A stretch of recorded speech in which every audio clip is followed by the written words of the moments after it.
Mais pour commencer à répondre à cette question, il faudrait peut-être comprendre où on en est actuellement dans, on va dire, les diverses compétences de la politique qui concernent l'asile, l'immigration et le contrôle des frontières extérieures en Europe. On va voir que c'est assez complexe, puis il y a un certain nombre d'acteurs d'ailleurs, aussi bien associatifs qu'élus, et pas seulement des bureaucrates à Bruxelles ou des gouvernements européens. Euh, je vais essayer donc de vous expliquer où on en est d'abord, complexifier, j'ai envie de dire, le sujet, pour ensuite vous donner des éléments sur l'histoire, en fait, euh, qui nous amène jusqu'à aujourd'hui, c'est-à-dire 30 ans de dispositifs pour empêcher l'arrivée des demandeurs d'asile en Europe. Pourquoi 30 ans? On est en 2015 et c'est en 1985 que le premier accord de Schengen est signé.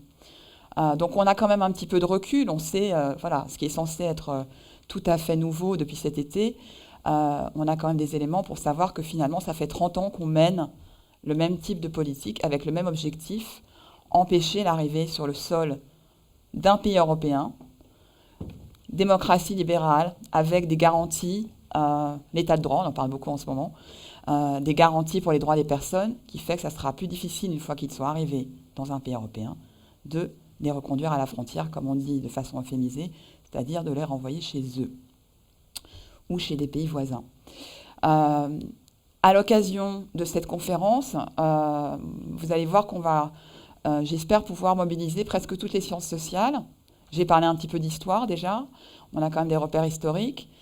Les personnes qui travaillent sur les dynamiques migratoires sont à la fois des économistes, des sociologues et des anthropologues. L'intérêt aussi de la science politique, c'est qu'évidemment, on s'intéresse plus à la fabrique des politiques publiques, mais aussi justement au cas des demandeurs d'asile et des réfugiés, c'est-à-dire des gens qui, en plus de toutes les raisons qui pourraient les pousser à quitter leur pays pour aller ailleurs plus d'un an, pour reprendre la définition de qu'est-ce qu'un migrant, bah, c'est un migrant international, c'est quelqu'un qui quitte son pays pour plus d'un an. Euh, mais donc, les gens en sciences politiques se sont aussi intéressés plus précisément aux réfugiés et évidemment les juristes, hein, les chercheurs en droit, qui sont très utiles pour comprendre la façon dont différents droits européens, internationaux, droit constitutionnel national, différents types de droits peuvent être mis en jeu. Droit des mers, droit international maritime, si vous voyez cette photo, hein, c'est peut-être des demandeurs d'asile potentiels, mais ils sont sur la mer Méditerranée, des fois, comme vous le savez maintenant, plutôt sur la mer Égée, euh, et ils sont régis par le droit international maritime. Donc toutes les sciences sociales sont vraiment mobilisées sur cette question, et j'ai essayé de le montrer également. Alors, le titre «Quelle solution durable à l'arrivée des réfugiés» montre bien que pour le moment, il n'y a pas de solution durable. Il y a plutôt des solutions qui sont apportées, sont les mêmes qu'il y a, comme je l'ai dit, depuis longtemps. Et on est vraiment quand même dans une situation où, quand on lit si vous lisez les journaux, on est arrivé à une situation de crise humanitaire dans une Europe en crise. Alors pourquoi une crise humanitaire? Cette photo qui est assez effrayante, enfin, c'est une femme qui pleure dans les bras de son fils, est sur le site du Haut Commissariat aux réfugiés qui fait un appel aux dons si vous allez sur le site internet. Cette photo a été prise il y a quelques jours à la frontière entre la Grèce et la Macédoine, où il y a une situation extrêmement tendue. Il y a des manifestations tous les jours, des demandeurs d'asile, on va les appeler des réfugiés pour le moment, se sont cousus les lèvres. Les conditions thermiques avec l'arrivée de l'hiver sont terribles. Il y a des problèmes de nourriture, de santé évidemment. Donc c'est ce que j'appelle une crise humanitaire, c'est-à-dire que les intervenants maintenant à cette frontière sont plutôt des ONG spécialisées donc dans la santé, l'apport de nourriture, et avec une tension extrême donc à cette frontière. Et donc c'est une crise humanitaire, pas juste, je veux dire, la situation a vraiment dégénéré depuis finalement l'été. Et j'ai dit dans une Europe en crise parce qu'effectivement on entend beaucoup que voilà, c'est encore une crise européenne, hein. Il y a eu la crise de l'euro qui n'est pas tout à fait finie, mais on va dire qui a occupé évidemment l'actualité à la fin enfin avant l'été. Euh, et on a depuis longtemps l'idée que l'Europe est en crise, elle n'a pas réussi il y avait une réforme institutionnelle qui est le traité de Lisbonne, mais après l'échec d'une procédure plus démocratique pour réformer le traité. On entend aussi beaucoup de critiques sur l'élargissement. On était quand même mieux quand on était un petit groupe entre nous. Et on n'arrive pas à prendre des décisions à 28. Donc c'est vrai qu'on entend beaucoup ce type d'explication. Puis il y a la crise économique, donc on ne peut pas accueillir des réfugiés il y a beaucoup de pays qui n'ont pas les moyens. Alors c'est pour ça que je voulais essayer de vous donner quand même une perspective historique pour dire que finalement ce qui se passe aujourd'hui, d'abord on aurait pu le prévoir, ça c'est sûr, mais finalement on n'a peut-être pas apporté les bonnes solutions parce qu'on avait une vision de ces personnes qui arrivent en Europe assez négative. On a essayé d'empêcher leur arrivée. Donc rentrons un petit peu comme je dis, dans la situation actuelle. J'ai dit que cette crise était prévisible.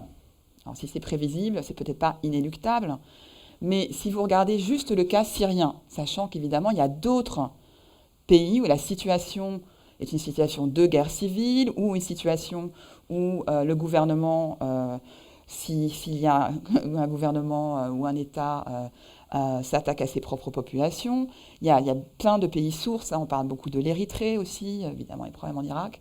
Mais je vous montre cette carte qui date du 26 mars 2015, donc avant que Mme Merkel dise qu'elle accueillerait les Syriens et avant que la Commission européenne propose une clé de répartition pour les réfugiés. Et qu'est-ce qu'on voit ? On voit que dans les pays limitrophes, alors, le plus impressionnant, évidemment, c'est le Liban. 1 personne sur 4 au Liban est un réfugié syrien. Donc, on est plutôt à 2 millions maintenant, mais on était donc déjà à 1,74 million de réfugiés en Turquie. Toutes les attentions sont sur la Turquie. L'Europe a promis 3 milliards à Erdogan la semaine dernière. Mais il y a aussi la Jordanie, évidemment, et l'Irak, sachant que les déplacés internes en Syrie, c'est-à-dire les gens qui sont encore sur le territoire syrien, c'est 7,5 millions. Donc on a quand même des données qui nous disent que depuis 2011, le nombre de déplacés internes, mais surtout le nombre de personnes qui sont... Alors ce sont des chiffres du HCR, du Haut Commissariat des réfugiés, de gens qui sont enregistrés par le Haut Commissariat. Vous pensez qu'il y en a donc, a priori, il y en a un petit peu plus. Et qu'est-ce qui s'est passé, en fait, l'année dernière, donc déjà en mars, mais avant la crise des réfugiés en Europe, c'est que les camps, alors j'ai employé le mot camp, on va dire, on l'emploie, on dit camp de réfugiés, bon, mais c'est peut-être le plus simple pour le moment, sont complètement, évidemment, débordés. Le PAM, le Programme alimentaire mondial des Nations Unies, a réduit de plusieurs millions son budget. Il y a un problème de budget, donc les gens sont moins nourris, à tel point que certains quittent les camps, au Liban notamment, pour rentrer en Syrie. Voire, et c'est là ce qui nous amène aussi aujourd'hui, veulent quitter les camps pour aller dans un autre pays, donc éventuellement en Europe. Certains d'entre eux. Et on en reparlera dans un instant pour savoir évidemment qui sont ceux qui vont vouloir venir en Europe. Sachant que le voyage, comme vous le savez, est un parcours du combattant absolument terrible. Donc ça, ces données-là, on les a depuis longtemps. On ne peut pas penser que... et ce sont évidemment des pays comme le Liban où la situation politique est extrêmement compliquée déjà. Donc d'avoir 1 personne sur 4 qui est un réfugié syrien ne peut pas être une solution, pour le coup, durable pour la gestion du pays. Donc on pouvait évidemment prévoir cette crise. Et je vous ai parlé du cas syrien. On va parler de ce qui se passe actuellement en Grèce, puisque c'est là où toutes les attentions sont concentrées. Alors la Grèce est entrée dans l'Union européenne, qui s'appelait à ce moment-là la Communauté économique européenne, en 1981, sans aucun problème. Pourtant, il y avait les problèmes dont on parle actuellement. Il n'y avait pas de cadastre, clientélisme politique, tout ça on le savait déjà. Mais la Grèce, berceau de la démocratie, est entrée en 80 sans problème. Maintenant, c'est le mauvais élève de la classe. Donc on a parlé du Grexit finalement l'année dernière. Et là, de nouveau, on dit à la Grèce, vous ne contrôlez pas suffisamment vos frontières, donc on va vous expulser cette fois-ci de l'accord Schengen. Donc de cet accord, je reparlerai. Et c'est sûr que quand on voit la situation en Grèce, ça mérite de s'y arrêter quelques minutes. La Grèce est actuellement avec l'Italie, un des points, effectivement, a été un des points d'entrée des réfugiés venant du Moyen-Orient, qui passent donc par la Turquie ou qui sont dans des camps en Turquie et décident de continuer en Grèce. Donc ils le font généralement, donc ils passent par la voie terrestre, puis vont dans des îles. Et la proposition a été faite donc, en mai dernier par la Commission, de dire effectivement en Italie, la Grèce reçoivent trop d'arrivées. Par solidarité, on va prendre 120 000, maintenant c'est 160 000 personnes qui arrivent en Grèce, en Italie, et chaque autre pays européen va prendre en fonction de sa situation économique, de sa population, du nombre de réfugiés déjà sur leur sol, une partie de ces réfugiés. Et la Commission a créé une nouvelle notion qui n'est pas encore juridique au sens, n'est pas inscrite dans le droit européen, qui est de créer des hot spots. Donc on emploie beaucoup de mots anglais dans l'Union européenne. Hotspot, point chaud. Alors pour les jeunes, les hotspots, c'est là où il y a le Wi-Fi. Pour les plus vieux, un hotspot, c'est plutôt dans les guerres. Par exemple, Pearl Harbor était un hotspot en 1941. Donc plutôt dans un conflit.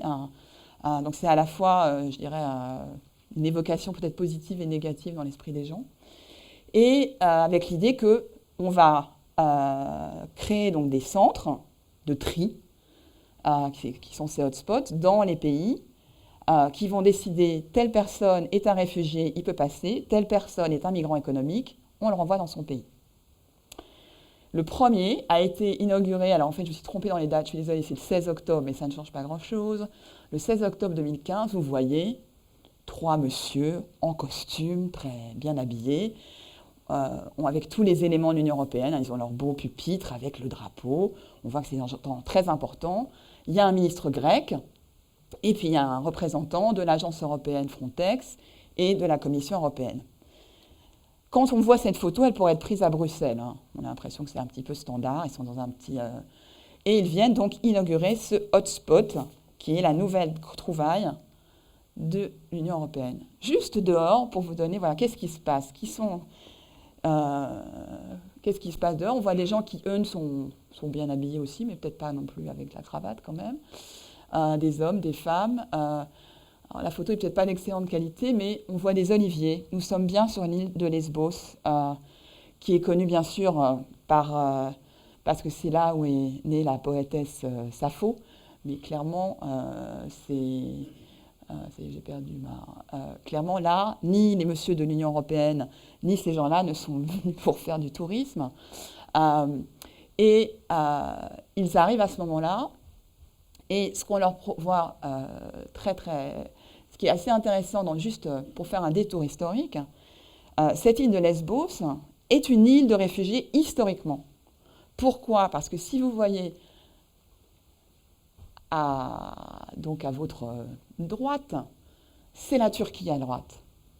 Et en 1923, les musulmans turcs, en fait, les musulmans qui étaient sur l'île, ont dû quitter l'île, et les Grecs d'Asie mineure sont arrivés sur Lesbos. C'est 1923, c'est le traité de Lausanne, à la suite de tous les chamboulements, la fin des empires, de la Première Guerre mondiale. On voit qu'en fait, même l'histoire même de cette île reflète bien l'idée qu'il y a toujours eu des mouvements forcés de population. Et déjà, c'était en plus avec cette connotation religieuse. Des musulmans partent et les Grecs orthodoxes arrivent sur l'île. On voit bien aussi sur la carte, ce qui nous intéresse, c'est qu'effectivement, la Turquie est tout près. C'est pour ça qu'on passe par la voie terrestre de Turquie et ensuite, par un petit bateau, on arrive là. Alors le 29 octobre, en fait, c'est le 22, je ne sais pas pourquoi je me suis trompée dans les dates. Donc, inauguration, énorme pluie qui dure plusieurs jours dans la foulée. Donc les gens que vous avez vus sous le soleil avec les oliviers se retrouvent dans une situation absolument catastrophique. les tentes s'envolent, etc. Et donc on voit bien que, en fait, ils ont juste construit des préfabriqués, ils attendaient encore les ordinateurs pour prendre les empreintes des gens, etc. Et ça a été fait à la va-vite, c'est pour ça que je parle de solution durable. Là, c'est vraiment quelque chose qui est fait, ni fait ni à faire, et plutôt en urgence. Euh, mais finalement, est-ce que c'est si différent? Je fais un petit détour par la France. Cette image des campements qu'on a eus à La Chapelle, à Austerlitz. Alors là, vous êtes des Parisiens, vous reconnaissez le métro aérien, on est à La Chapelle ici, on n'est pas à la gare d'Austerlitz. Je me dis que la marque connue, les magasins connus de sport qui ont inventé cette fameuse tente qui se déplie en 2 secondes doivent être milliardaires maintenant, parce qu'on en voit un petit peu partout. On voit bien qu'au final, j'ai parlé de politique européenne, j'ai parlé de gens qui vont de la Turquie à la Grèce, mais nous qui sommes un pays de transit en Europe, près d'une frontière extérieure de Schengen qui nous sépare du Royaume-Uni, on a aussi nos campements. La seule différence, c'est que là, on est en plein Paris et que ça introduit non seulement des acteurs associatifs comme à Lesbos qui essayent de gérer l'urgence de ces gens qui se retrouvent dans la boue et sous la pluie. On a aussi des élus locaux, d'autres types d'acteurs qui disent ben oui, mais nous, c'est pas nous qui décidons qui entre dans notre pays ou pas. Les politiques d'asile, d'immigration, c'est des compétences nationales, en partie déléguées à l'Union européenne, mais on ne peut rien faire. Mais juste pour vous dire qu'en France aussi, ça c'est Calais, on est dans une situation, on ne sait pas vraiment gérer depuis 1999 l'arrivée de personnes qui sont des demandeurs d'asile potentiels, mais qui veulent aller jusqu'au Royaume-Uni. Donc là, on a construit une très belle haie à Calais pour que les gens qui passent en voiture ne voient pas ce qui se passe.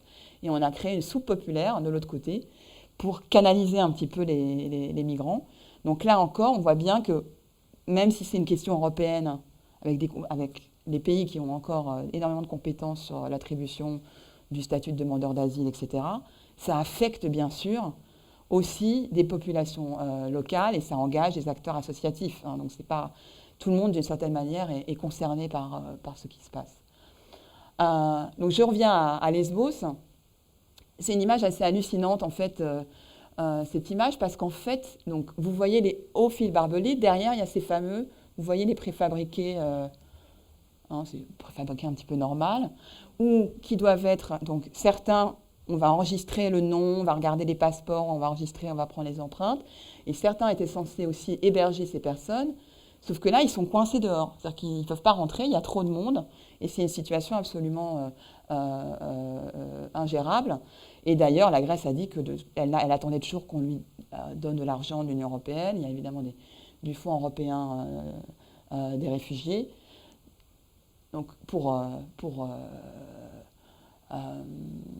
finir un petit peu la situation actuelle, on comprend bien effectivement que la solution pour le moment a été ces hotspots qui ne fonctionnent pas.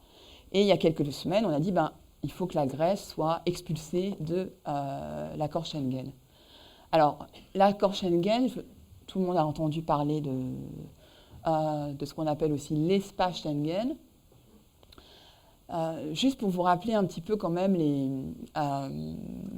la situation, c'est bien les membres fondateurs, c'est bien la France, l'Allemagne et le Benelux.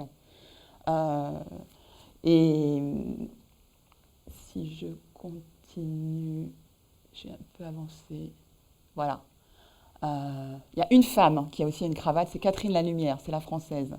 Et donc les autres ministres des 5 pays ont signé en 1985 dans une petite ville à la frontière justement entre 3 pays, une petite ville viticole du Luxembourg, cet accord qui avait au départ l'idée qu'il n'y ait plus de contrôle à des checkpoints, si vous voulez, à des postes de frontières qui empêchaient la libre circulation des marchandises de façon satisfaisante, et ensuite qui a été un peu réinventé comme un laboratoire, un modèle où on pourrait retirer les frontières intérieures, aussi pour la libre circulation des personnes qui voulaient se promener d'un pays à l'autre, mais surtout qui nécessitait à ce moment-là de renforcer les frontières extérieures à cet espace. Alors les choses ont bien changé effectivement depuis 1985. Je vais y arriver. Est-ce qu'elle Voilà. Puisque progressivement, énormément de pays ont rejoint ce club. C'est un club, c'est-à-dire, si vous connaissez un club, ça veut dire que les membres qui sont déjà dans le club doivent accepter que vous le rejoigniez. Vous devez on considère que vous êtes quelqu'un qui est fiable et qui va respecter l'acquis Schengen, comme on dit des fois l'acquis communautaire. Sauf qu'il y a des gens qui ne veulent pas faire partie du club, le Royaume-Uni et du coup l'Irlande, parce que pour le coup il y a déjà la libre circulation. Il y a des pays qui en fait en font partie parce qu'ils ont déjà des accords de libre circulation. Je pense en particulier par exemple à l'Islande et la Norvège. Il y a la Suisse qui s'est retrouvée un peu coincée au milieu d'autres pays Schengen, qui a finalement aussi signé un accord de coopération avec l'Union européenne pour Schengen. Et puis il y a des pays qui aimeraient bien être dans Schengen, qui sont membres de l'Union européenne, qui n'ont pas besoin de visa de court séjour pour venir en Europe, qui maintenant ont accès au marché du travail, sont les Bulgares, les Roumains, mais aussi, pour le moment encore, Chypre et les Croates. Et donc, on est dans une drôle de situation, parce qu'on peut être aussi membre de l'Union européenne, vouloir entrer dans l'espace Schengen, et le club considère qu'il y a trop de... Votre gouvernement est corrompu, il y a trop de criminalité, vous n'êtes pas fiable, vous ne savez pas contrôler vos frontières. Donc, c'est un espace qui, en fait, est très fragmenté. Et ce qu'on a vu ces derniers temps, c'est surtout un espace qui n'est plus, comme à l'origine, censé permettre cette libre circulation avec juste des frontières extérieures qui sont protégées, puisqu'il y a eu, j'ai pris la carte du 23 novembre, mais qui n'a pas vraiment changé, on ne voit pas la Suède où il y a aussi un point, on a rétabli des frontières intérieures un petit peu partout, y compris évidemment à la frontière française, entre la Belgique, entre l'Allemagne et l'Italie, pour empêcher donc ces flux de réfugiés.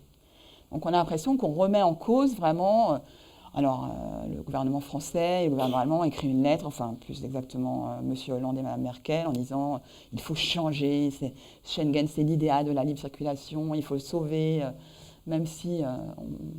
donc je voudrais qu'on s'interroge un petit peu sur qu'est-ce que Schengen a à voir avec la crise des réfugiés et qu'est-ce que finalement Schengen représente pour comprendre un petit peu comment depuis 30 ans on a décidé de s'occuper de l'arrivée de réfugiés.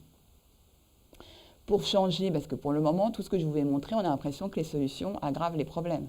On remet des frontières, mais les gens sont coincés. On a vu des images qui nous montrent que en termes de politique publique, on ne peut pas dire que ce soit des politiques ni efficaces, ni particulièrement respectueuses des droits de la personne. On pourrait abandonner tout de suite en disant s'il n'y a pas de solution, s'il n'y a pas de solution, c'est qu'il n'y a pas de problème. Et baisser les bras. Tous ces arguments sur, de toute façon, c'est la crise économique, il y a des partis populistes, les gens ne veulent pas des réfugiés, et puis juste laisser tomber. Je vois, même dans le noir, que vous pensez qu'il y a peut-être une meilleure solution. Donc je pars de Schengen en 1985, et j'essaie de ne pas trop bouger, pardon. Pourquoi ? Parce que Schengen, je vous l'ai dit au départ, cette idée que c'était pour permettre la libre circulation au sein de l'espace. En fait, si vous voyez l'accord de Schengen qui concrétise cet accord de 85, qui est signé en 1990, il ne s'occupe plus du tout de la question initiale, puisqu'il y avait une grève de camions aux frontières en disant on n'arrive pas, il y a trop la queue au contrôle aux frontières, etc. C'est rédigé essentiellement par des responsables de la police et des gardes frontières. Et les mesures qui sont dans l'accord Schengen de 90, qui vont devenir en 97 au traité d'Amsterdam intégrées dans le droit européen, sont des mesures qui ont été développées pour empêcher l'arrivée des demandeurs d'asile et des réfugiés, en particulier des pays du sud de l'Europe. Qu'est-ce qu'il y a, par exemple, d'assez évident là-dedans ? Dans l'accord de Schengen, il y a 2 mesures qui seront d'ailleurs les premières mesures mises en œuvre ensuite au niveau de l'Union européenne aussi, et qui maintenant est les premières à impliquer toutes les institutions européennes, c'est la politique des visas. Qu'est-ce que ça veut dire ? Ça veut dire qu'il y a une liste il y avait beaucoup, beaucoup de pays, hein, qui est, j'ai envie de dire, la liste grise, des gens qui ont besoin d'un visa s'ils veulent venir pour un court séjour de 3 mois ou moins dans les pays Schengen. Il y a une procédure qui est unifiée. Qu'est-ce qui se passe ensuite? Il faut obtenir ce visa et donc avoir un passeport en règle déjà, où on appose le visa. Et ensuite, si on prend un avion ou un bateau, une autre mesure qui est dans l'accord Schengen, c'est les sanctions contre les transporteurs, qui obligent les compagnies aériennes ou les compagnies maritimes à vérifier que les passeports et les visas sont bien en règle et ne sont pas des faux passeports, pour dire vite, ou des visas frauduleux. Pourquoi ça change tout? Avant, ça voulait dire qu'un demandeur d'asile, au début des années 80, jusqu'en 87 par exemple, au Royaume-Uni, on a les premières mesures de visa. Un ressortissant marocain qui arrive en France pour un court séjour, il arrive plus ou moins les mains dans les poches. Hein. Mais surtout, qu'est-ce que ça voulait dire? Prenons un exemple, j'ai parlé de la Turquie. Les Kurdes, qui, en plus, dans les années 80, c'est très très tendu évidemment, il y a eu un coup d'État militaire en Turquie. Un Kurde, il ne va pas pouvoir obtenir un passeport des Turcs. Et s'il arrive à l'aéroport d'Istanbul, les agents de sécurité qui contrôlent son passeport, il y en a un qui est kurde, on ne va pas le laisser monter dans l'avion. Donc ce n'est pas une mesure qui était pour empêcher les migrants d'arriver, mais c'était bien une mesure pour contourner, et qui a d'ailleurs été dénoncée par toutes les organisations comme Amnesty International, etc., mais aussi par le Haut Commissariat aux réfugiés et la Cour européenne des droits de l'homme, en disant tout le monde a le droit de quitter son pays pour demander l'asile. Et là, vous empêchez les gens de quitter leur pays. Vous leur demandez un passeport, un visa et être contrôlés par les compagnies aériennes, donc ils sont coincés, ils ne peuvent pas arriver. Leur seul moyen d'arriver, à ce moment-là, ça va être soit d'obtenir des faux papiers, soit de passer de façon de contourner cette loi qui exige un visa. Donc on crée déjà dans l'accord de Schengen une espèce d'immigration irrégulière de gens qui avant pouvaient arriver et dire « je demande l'asile ». Vous voyez que c'est pas on nous a raconté pas mal d'histoires sur Schengen, mais c'est bien au départ cette idée que ça va empêcher les flux. Alors, je vous rappelle que dans les années 80, où ça se passe, 90, le mur est tombé, mais pourquoi ça arrive dans les années 80? C'est qu'on a finalement assez peu de flux à ce moment-là, enfin de personnes qui arrivent d'anciens pays communistes. Il y en a quelques-uns. On a eu les boat people, évidemment, du Vietnam, du Laos et du Cambodge, qui sont arrivés, qui continuent d'arriver, mais par quota, c'est-à-dire tous les ans, il y en a qui arrivent en France, qui ont déjà été repérés par le HCR. Il y en a quelques-uns qui viennent encore de RDA, etc. Mais surtout, il y a des nouvelles arrivées de réfugiés d'Afrique, d'autres pays de conflit. Et du coup, les systèmes nationaux disent il y a trop de gens qui arrivent. Et surtout, ce n'est pas le modèle du réfugié de l'après-guerre qui est quelqu'un qui vient d'un pays communiste et où les Européens disent regardez, nous, on est démocratique, on est prospère et ces gens-là, ils veulent venir chez nous. Là, c'est une des raisons pour lesquelles on a mis ce système en place, qui est toujours en place, évidemment. Donc, dans l'accord Schengen, on voit, alors je voudrais peut-être la montrer. Il y a donc ces mesures, et après, l'Union européenne va développer un autre type de dispositif pour que ça marche, et surtout pour que donc, les gens n'arrivent pas sur le sol européen. Je pourrais répondre à des questions là-dessus, mais comme je l'ai dit, une fois qu'on est arrivé, c'est quand même beaucoup plus difficile d'être... il y a bien sûr des reconduites, il y a bien sûr des expulsions, mais qui sont un pourcentage variable, mais assez peu important des gens déboutés de l'asile, par exemple. Première obsession de la coopération des pays tiers, c'est justement qu'on puisse expulser ceux dont on ne veut pas, ceux qui n'ont pas obtenu, par exemple, le statut de l'asile. Et l'obsession de l'Union européenne, ça va être que les pays, mais ensuite l'Union européenne elle-même, au nom de tous les États membres de l'Union européenne, signent des accords de réadmission. Alors, accord de réadmission, c'est un espèce de jargon qui veut simplement dire qu'on va demander aux pays de prendre non pas leurs propres ressortissants, il y a très peu de droit international important sur l'immigration et l'asile. Je vais donner le premier élément tout à l'heure. Toute personne a le droit de quitter son pays, ce qui n'était pas toujours le cas évidemment en Chine, en Iran et dans d'autres pays comme ça. L'autre élément important, c'est que tout pays doit reprendre ses ressortissants. Mais là, il ne s'agit pas des ressortissants, il s'agit de citoyens d'autres pays qui ont transité, par exemple, par des pays d'Afrique du Nord, du Machrek ou du Maghreb.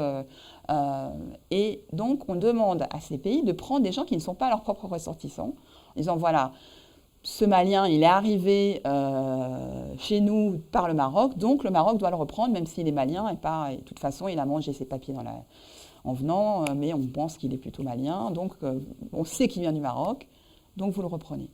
Quel est l'intérêt de pays du Sud de faire ça? Pourquoi est-ce que... Enfin, d'abord, ils ont leur propre opinion publique, même quand ce sont des régimes plus ou moins, peu démocratiques. Ils ont des relations avec par exemple, le Maroc a des relations avec des pays du sud du Sahara qui l'espèrent bonnes. Donc vraiment, il n'a rien à gagner à récupérer ces gens, sauf s'il négocie évidemment en échange des choses qui lui semblent intéressantes et qui convergent avec ses intérêts. Le Maroc peut dire, bon d'accord, moi je veux bien signer cet accord, mais à ce moment-là, il faut qu'on parle des tomates, de la pêche, de tous les autres problèmes que nous avons avec l'Union européenne ou certains pays. Et surtout, il ne faut pas prendre les Marocains pour des mauvais négociateurs. Ils sont très habitués, ils sont en place depuis longtemps. Donc ça a été en partie, comme vous voyez, parce qu'en gros, on se rend bien compte qu'il y a eu plein d'accords, dans une espèce d'énorme réseau d'accords de réadmission. Souvent, ce sont des lettres d'échange entre de police ou des accords d'entente. La plupart ne sont pas publiés au journal officiel, certains le sont. Mais ces accords fonctionnent très très mal s'ils sont dans la pratique, c'est-à-dire dans leur mise en œuvre. Et pour reprendre le cas du Maroc et de l'Union européenne, les Marocains n'ont toujours pas signé l'accord avec l'Union européenne. Ça dure, donc elles ont commencé dans début des années 2000, donc ça fait bientôt 15 ans que les négociations se poursuivent. Et les Européens, de façon assez naïve, que ce soit les représentants de la Commission européenne ou les États membres qui aussi continuent à essayer de signer des accords bilatéraux, de pays à pays, ont une certaine naïveté de ce point de vue-là, sans parler de perspectives postcoloniales, c'est-à-dire qu'ils n'arrivent pas à comprendre que ces pays ce ne sont plus des gens à qui on peut dire ce qu'il faut faire, à penser qu'il suffisait de leur donner de l'argent. Donc, si vous avez suivi l'actualité, par exemple, au sommet de la Valette, qui a eu quelques semaines, sommet euro-africain, on a dit aux pays africains, on va vous donner de l'argent pour le développement et vous signez ces fameux accords. Donc une vision qui montre que l'enjeu migratoire, c'est aussi un jeu dans les relations diplomatiques de l'Union européenne et un enjeu pour les politiques de développement européennes. Pourquoi je dis européenne? Puisque c'est bien ECHO, ça s'appelle le bureau ECHO, l'Union européenne a une politique humanitaire, ce n'est pas uniquement les États membres. Ça a moyennement fonctionné, mais il y a eu d'autres... un exemple, alors j'ai pris l'affiche d'un film que vous pouvez voir sur Internet, je vous le conseille, il n'est pas très long, c'est un documentaire, de Andrea Segre, avec l'aide d'un journaliste et surtout d'un collègue chercheur embarqué dans cette histoire qui s'appelle Ferruccio Pastore. Et ce film s'appelle A Sud de Lampedusa. Ils ont été en Libye, en 2006 en fait, avant que le film est sorti en 2007, pour voir ce qui se passait exactement, comment la Libye, qui était considérée par l'Union européenne comme à ce moment-là, c'est la Libye de Kadhafi, un endroit par lequel passaient énormément de gens qui allaient ensuite à Lampedusa, comment la Libye finalement répondait ou non aux injonctions de l'Union européenne, pourquoi, mais surtout, qu'est-ce que ça changeait sur les flux traditionnels de travailleurs saisonniers ou de travailleurs africains qui avaient l'habitude d'aller en Libye pour gagner un peu d'argent et avant de revenir chez eux, au Niger en particulier. Le film est intéressant parce que le cas libyen nous apprend que Kadhafi a obtenu de l'Italie, certes, des moyens matériels.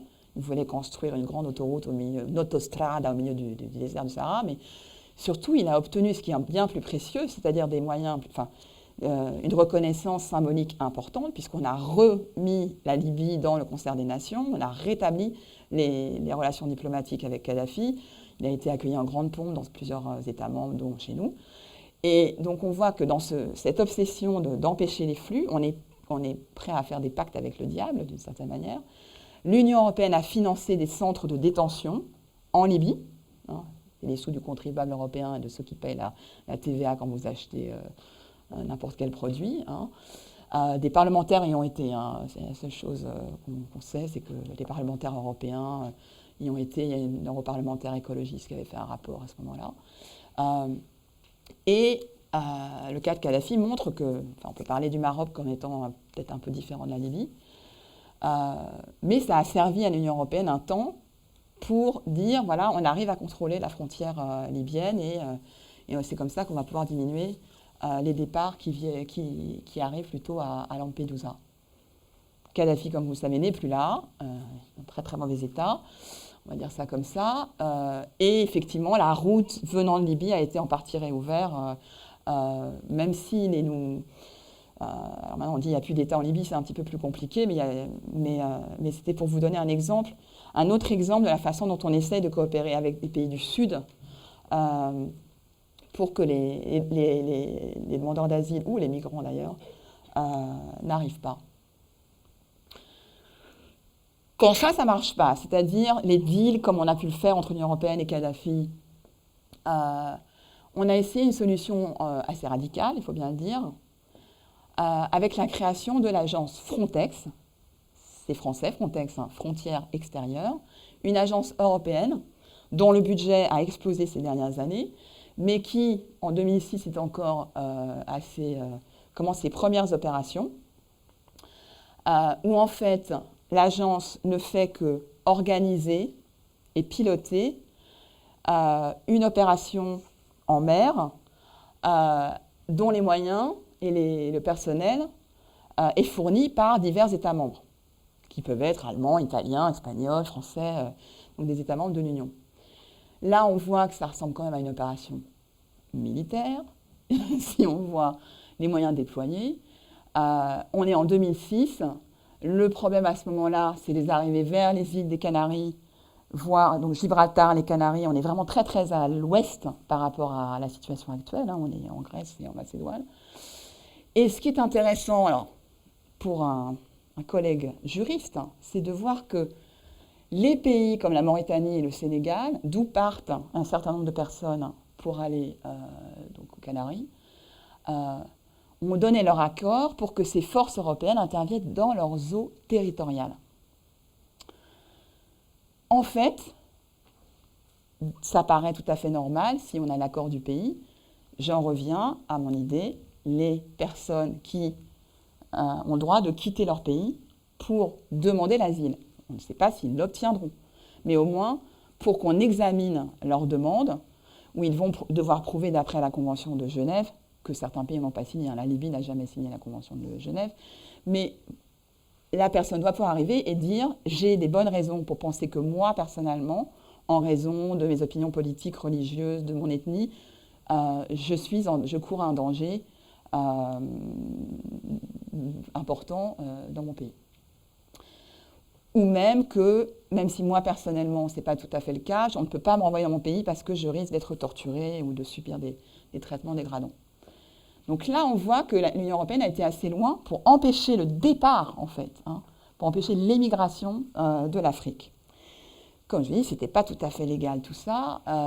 Donc on arrive à quelques années plus tard, hein, je suis toujours au 2005, 2006, 2007, hein, début de l'agence Frontex et de ces questions-là, où un autre jeu a été joué. Alors j'ai appelé ça un jeu de loi avec un mauvais jeu de mots, hein, mais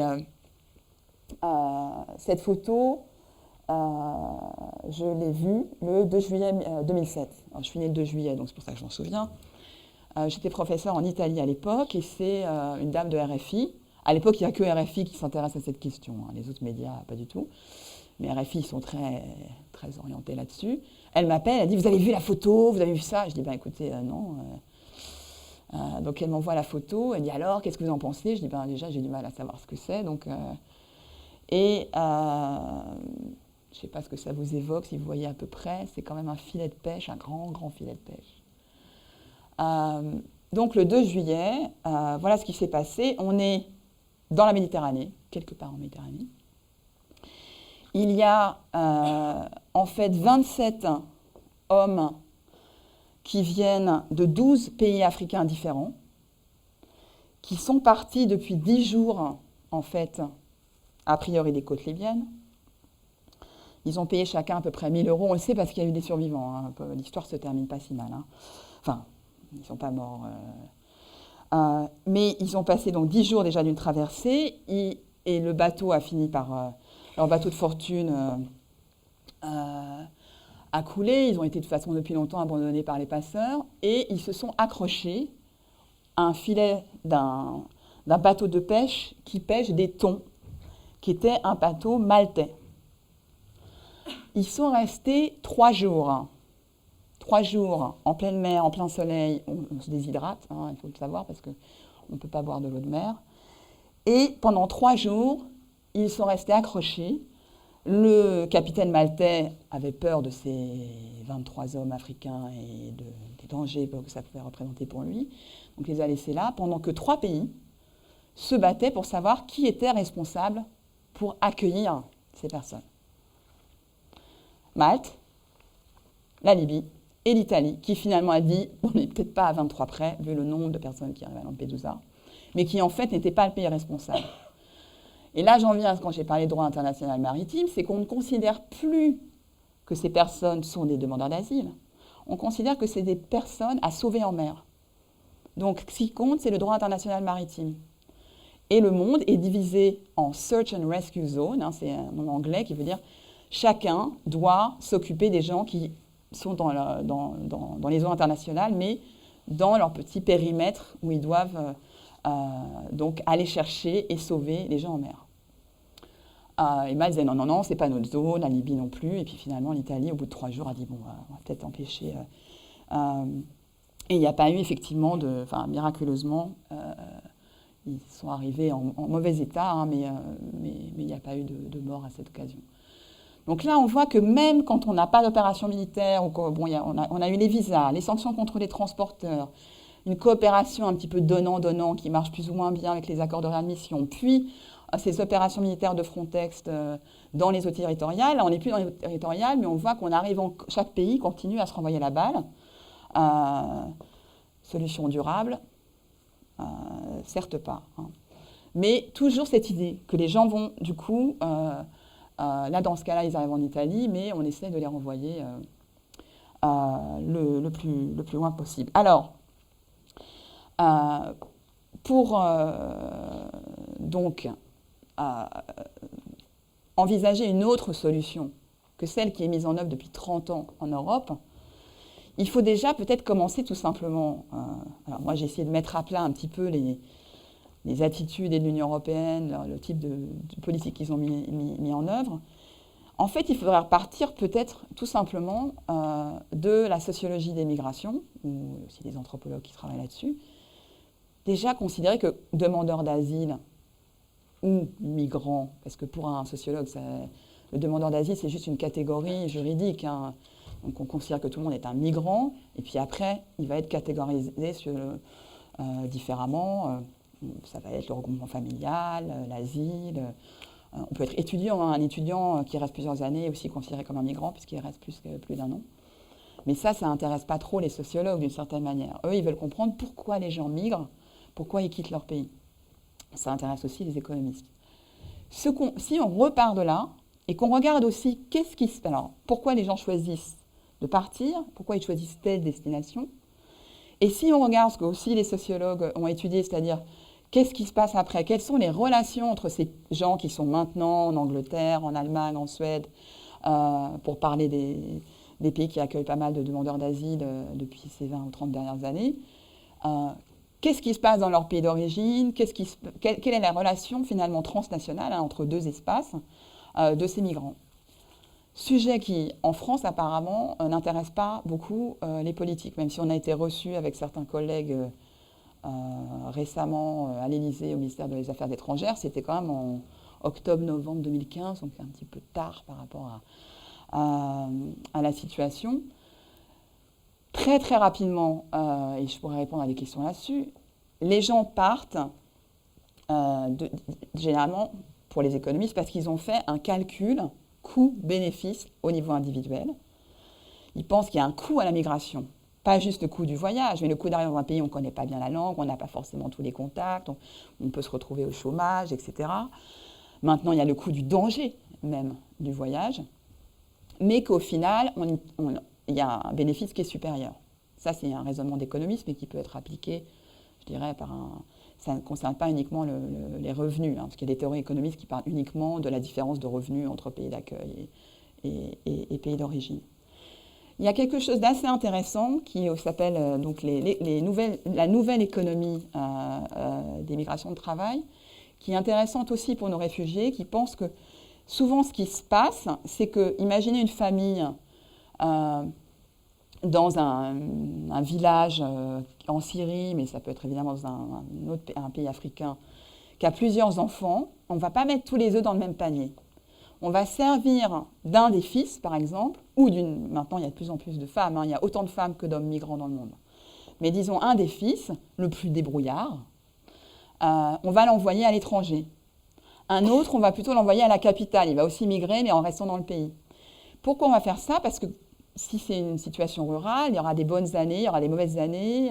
Maintenant on parle de problèmes aussi climatiques, mais déjà même avant, il y avait cette idée qu'on ne pouvait pas compter uniquement sur la récolte. Et donc la migration est une sorte d'assurance, de système d'assurance pour la famille. Parce qu'il y en a bien un qui va réussir et ramener des sous, renvoyer des sous chez lui. On a ça dans le cas des réfugiés parce qu'on n'a effectivement pas toujours toutes les familles qui migrent ensemble. Ça, c'est dans les cas où ils sont déjà dans des camps et qui vont continuer leur voyage. On a effectivement pas mal d'hommes seuls qui sont considérés à la fois comme plus en danger, comme potentiellement soldats, mais aussi parce que, d'une certaine manière, c'était une tentative. Et puis si ça marche, ils essaieront de faire venir les autres. Autre théorie qui est vraiment très très développée, c'est évidemment la théorie dite des réseaux, ou aussi une théorie qui s'appelle le transnationalisme, où on considère qu'il est très important de comprendre que les gens vont là où ils ont déjà des réseaux, pas juste familiaux, mais de gens de leur communauté, qui peuvent les aider quand ils arrivent à trouver un logement, un emploi, à les aider un peu à comprendre comment marche le système, et que ce sont des gens qui ont gardé un petit peu des contacts. J'ai déjà parlé des sous qui peuvent aussi... on parle de réseaux pour renvoyer l'argent dans la famille. Donc ça, pour nous, c'est important aussi pour comprendre la situation aujourd'hui, puisqu'il s'agit bien de comprendre que la solution proposée par la Commission européenne dans la clé de répartition des réfugiés ne prenait pas en compte où les gens voulaient aller. Donc on vous prend en Italie ou en Grèce, dans ce hotspot, et puis on vous envoie parce que la France doit en prendre tant, la Slovaquie en prend tant. Alors ils ont 100 Syriens chrétiens de préférence, parce qu'ils n'ont pas de mosquée en Slovaquie. Enfin bon, tous les pays ont un peu, comment dirais-je, tiré au flanc. Et alors qu'on sait que, par exemple, les Érythréens, les Irakiens, il y a d'immenses communautés déjà en Suède, depuis longtemps, parce qu'ils ont accueilli ces gens-là lors de guerres précédentes, lors de conflits précédents. Donc, ce qui serait pour nous des Marocains ou des Chinois plutôt immigrés pour des raisons soit postcoloniales, soit de migration de travail, en Suède, on va avoir beaucoup de réfugiés, en fait, dont maintenant, on en est à la 2e, voire la 3e génération, de gens d'Éthiopie, etc., et d'Irakiens, d'Iraniens aussi. Donc c'est évident qu'ils veulent aller en Suède, parce qu'ils ne parlent pas le suédois, ils n'aiment pas quand il fait froid, ce n'est pas la question, mais ils ont déjà des communautés prêtes à les accueillir. Dans d'autres cas, le plus évident, c'est la langue. Les Afghans voulaient aller en Angleterre, il y avait déjà des communautés, mais aussi, ce sont des pays plutôt anglophones, malgré tout. En Afghanistan, il y a eu beaucoup de pays qui ont essayé de dominer le pays. Alors, nous, les Syriens, oui, en France, il va falloir leur apprendre le français. Bon, il ne faut pas s'étonner qu'ils ne soient pas super enthousiastes à l'idée de rester chez nous, parce qu'on a assez peu de liens, finalement, avec eux. Et si on regarde la nationalité des demandeurs d'asile en France, Il y a finalement très très peu de Syriens hein, par rapport à d'autres nationalités africaines et des Balkans et des Tchétchènes. On a beaucoup de demandes de Tchétchènes, de Kosovars et du Congo, hein, la République démocratique du Congo, où, comme vous le savez, la situation est depuis des dizaines d'années compliquée. Donc si on reprend ça en compte, je pense qu'on peut, à la base, déjà comprendre la dynamique. C'est-à-dire qu'au lieu de juste penser à cette image, espèce de gens sans visage hein, qui traversent, de prendre en compte réellement, non seulement ce qu'ils veulent, mais la dynamique qu'ils vont créer aussi. C'est-à-dire que pour beaucoup d'économistes et de sociologues, on sait que je pense aux économistes du développement comme Esther Duflo, mais d'autres, qui travaillent sur ces questions, savent que l'impact des migrants dans leur pays est assez importante. C'est plus que toute l'aide mondiale du développement. Et elle est différente de celle qui transite par les États. Et donc, elle peut avoir un impact, une sorte de microcrédit de l'extérieur, hein, migrant par migrant, qui peut avoir un impact très bénéfique sur les pays d'origine. Les gens qui vivent aussi dans des pays démocratiques ou dans des pays où les droits de la femme, on en parle beaucoup en ce moment, l'égalité homme-femme, sont plus respectés que dans leur pays d'origine, peuvent rentrer chez eux et apporter une autre vision. Par exemple, on sait qu'en Iran, grâce à une émigration post-Roménie, on est passé de 17 enfants par femme à plutôt 7-8. Enfin, c'est encore beaucoup pour nous, parce qu'on en est à 2,1, mais c'est l'effet de la communication entre ceux qui sont partis et ceux qui sont restés. Ce débat n'a pas lieu en France, ou alors entre chercheurs. Et pourtant, si on ne comprend pas à la base les dynamiques migratoires, comment est-ce qu'on va pouvoir apporter une solution durable? Donc l'enjeu maintenant, pour nous chercheurs, c'est d'être écoutés, pas uniquement par un auditoire sympathique comme le vôtre ce matin, mais aussi de trouver effectivement, d'être capable de proposer des solutions à la Commission européenne, ça a été fait d'ailleurs par des collègues économistes, qui prennent en compte à la fois effectivement la situation dans le pays d'accueil, on ne peut pas forcer politiquement les pays plus que ça, mais qui prennent aussi en compte où veulent aller les gens, parce que c'est là qu'ils pourront être le mieux insérés le plus rapidement, parce qu'ils bénéficient déjà de réseaux communautaires. Encore un gros mot pour un français, mais c'est comme ça qu'on appelle ça kin networks ou community networks. Donc il ne faut pas non seulement repenser cette politique européenne de Schengen, mais aussi tout simplement prendre en compte la réalité de la sociologie des migrations. Et je m'arrêterai là. Je vous remercie infiniment de votre attention et j'attends vos questions.